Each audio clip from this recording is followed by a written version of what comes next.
Добре дојдовте во оваа кратка наша конекција, која што ќе ви овозможи за момент да се вратите во сегашниот момент, во сегашност, во себе присутност. Дишете на нос и издишете долго и бавно. Почувствувајте го ритмот на вашето срце и отворете се со вашето срце и со вашата душа за оваа кратка метафоричка инспирација. Под еден стар град течела река, невидлива за повеќето луѓе.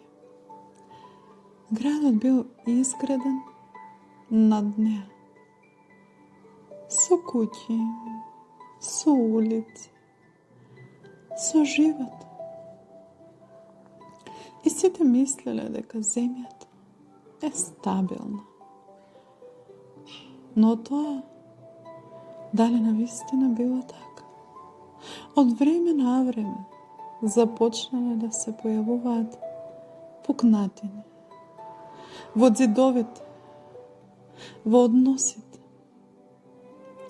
во срцето.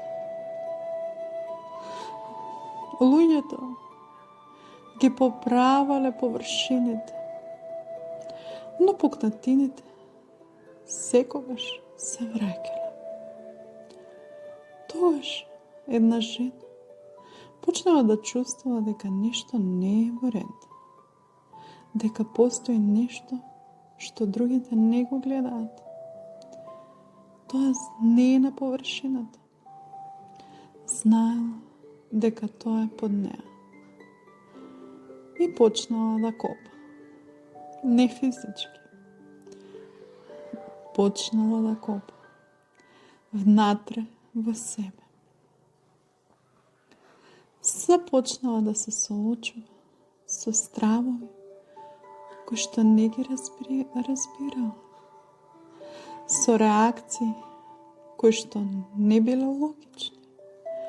И со болка што изгледала постара од нејзиниот живот. И еден ден успеала да ја почувствува реката.